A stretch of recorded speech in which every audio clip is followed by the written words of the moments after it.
Assalamualaikum warahmatullahi wabarakatuh. Selamat datang di mata kuliah Etika Profesi, semester 5. Kali ini, kita akan membahas mata kuliah Etika Profesi. Pada pertemuan pertama, tujuan dari mata kuliah Etika Profesi adalah memperkenalkan pentingnya etika dalam kehidupan terutama dalam dunia kerja yang berhubungan dengan teknologi informasi. Untuk bahan kajian di mata kuliah ini ada profesi-profesi yang berhubungan dengan profesional TI, etika berprofesi dalam bidang TI, kemudian cybercrime, UITE, haki, pendirian badan usaha TI, sertifikasi di bidang TI.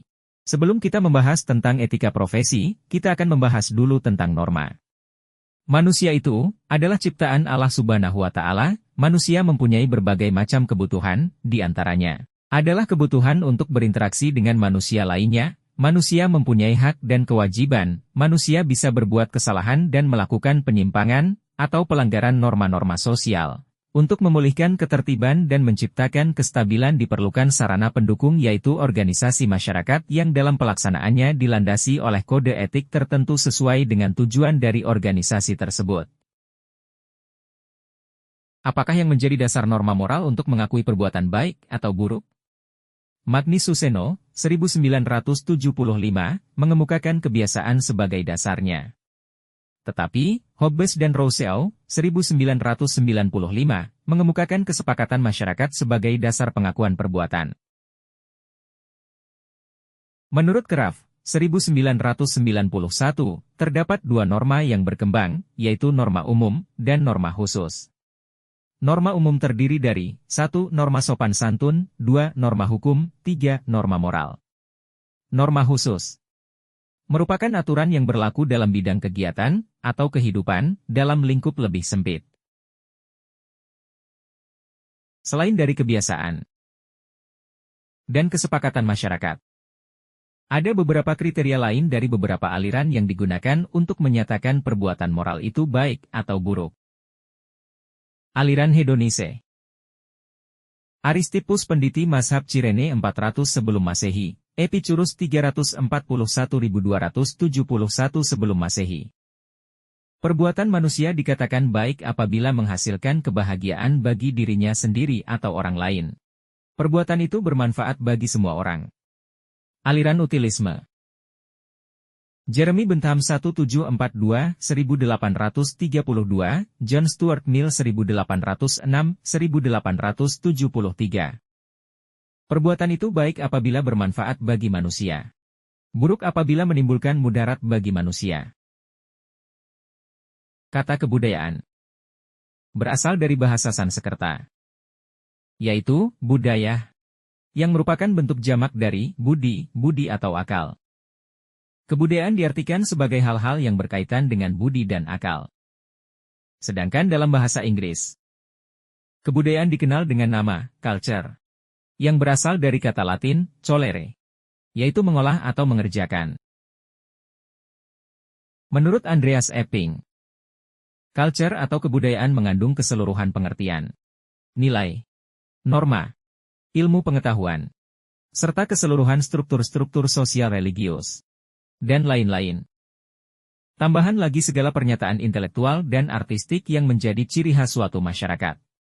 Menurut Edward B. Taylor, kebudayaan merupakan keseluruhan yang kompleks, yang di dalamnya terkandung pengetahuan, kepercayaan, kesenian, moral, hukum, adat istiadat, dan kemampuan-kemampuan yang lain didapat seseorang sebagai anggota masyarakat. Menurut Selo Soemarjan dan Sulaiman Sumardi, kebudayaan adalah sarana hasil karya rasa dan cipta masyarakat. Nah, langsung kita masuk ke etika sesuai dengan nama mata kuliahnya yaitu etika profesi. Etik atau etika berasal dari kata ethos dalam bahasa Yunani, yang berarti karakter, watak, kesusilaan, atau adat. Etika akan berkaitan dengan konsep yang dimiliki oleh individu ataupun kelompok untuk menilai apakah tindakan-tindakan yang telah dikerjakan itu benar atau salah, baik atau buruk. Etika memberikan semacam standar yang mengatur bagaimana seharusnya seseorang melakukan suatu tindakan. Nah, etika itu dinilai baik apabila sesuatu yang mendatangkan rahmat, keberkahan, perasaan senang atau bahagia, Sedangkan yang bernilai buruk, yaitu segala sesuatu yang tercela. Perbuatan buruk berarti perbuatan yang bertentangan dengan norma-norma masyarakat yang berlaku. Lantas apa sih kegunaan etika itu? Kegunaan etika antara lain. 1. Mengambil sikap yang wajar dalam suasana perbedaan. 2. Memahami adanya perbedaan bisa suku, budaya, agama, prinsip, dan lain-lain.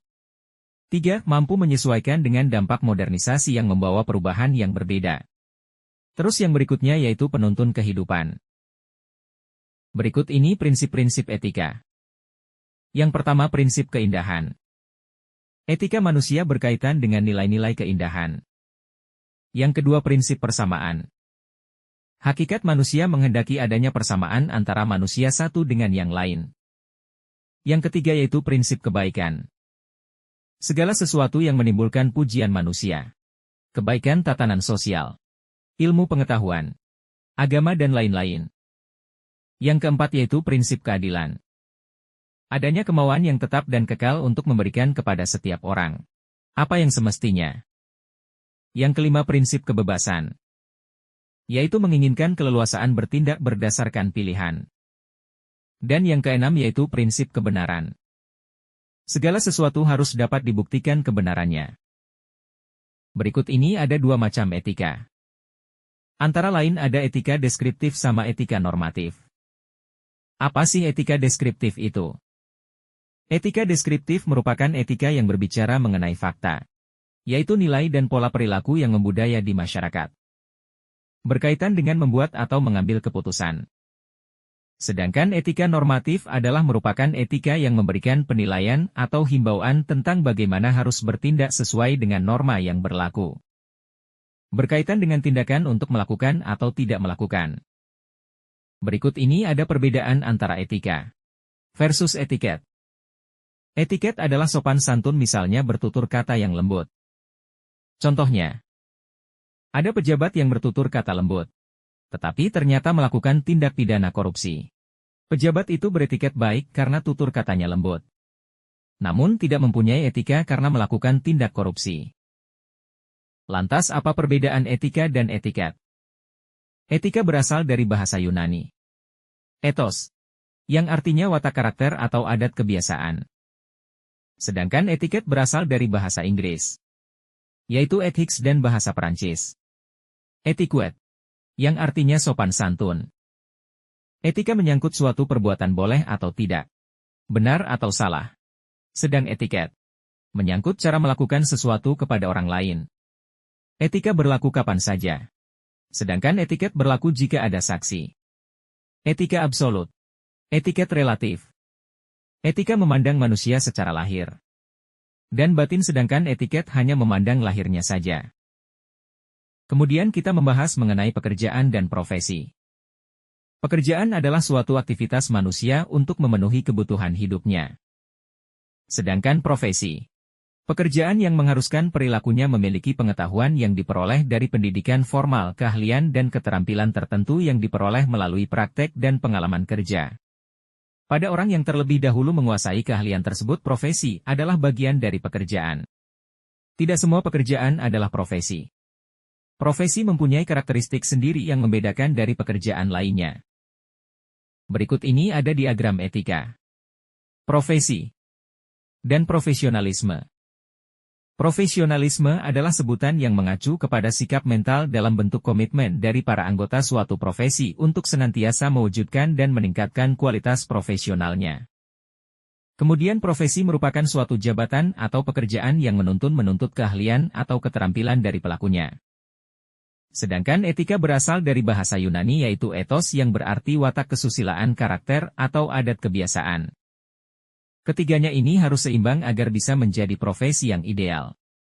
Kemudian ada etika dan teknologi. Teknologi adalah segala sesuatu yang diciptakan manusia untuk memudahkan pekerjaan.